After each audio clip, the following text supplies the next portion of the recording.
عباسی شہید ہاسپٹل جو کہ میر کراچی یعنی KMC کے انڈر آتا ہے اور اس کے تمام تر اختیارات میر کراچی کے پاس ہیں۔ عباسی شہید کے ایمرجنسی وارڈ کا خصوصی وزٹ کرنا ہے اور اس کا احوال آپ کے سامنے بھی رکھنا ہے۔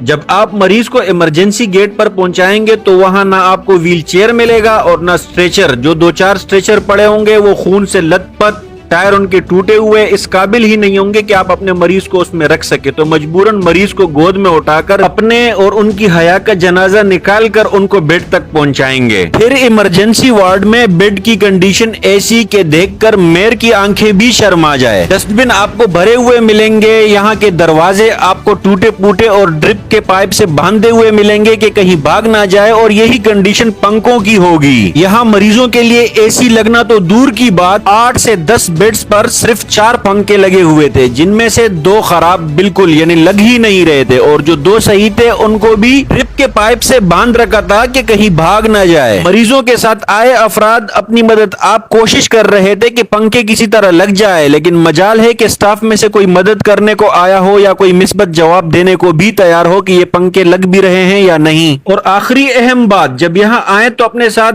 بڑی رقم لے کر آئے، کیونکہ یہاں پہ ایمرجنسی میں بھی فری ادویات موجود نہیں۔ آپ کو پرچی تھما دی جائے گی جو آپ کو باہر پرائیویٹ میڈیکل سٹور سے مہنگے داموں خریدنے ہوں گے۔ تو بس افسوس جدید مشینوں کا کوئی کنسپٹ نہیں تھا، الٹرا ساؤنڈ رات میں ممکن نہیں تھا، ایکسرا مشین خراب تھی۔ یعنی کہ اگر میں یہ کہوں کہ اس ایمرجنسی وارڈ سے جانوروں کا بھاڑا بہتر ہوتا ہے تو غلط نہیں ہوگا، جہاں کم از کم ان کی ضروریات کی چیزیں تو موجود ہوتی ہیں۔ اس پیغام کو آگے ضرور شیئر کریں، ہو سکتا ہے آپ کے شیئر کرنے سے یہ ویڈیو حکام بالا تک پہنچے اور عباسی شہید ہاسپٹل کے ایمرجنسی وارڈ کے یہ مسائل حل ہوں اور عوام کو تھوڑی سہولت مل سکے۔ شکریہ۔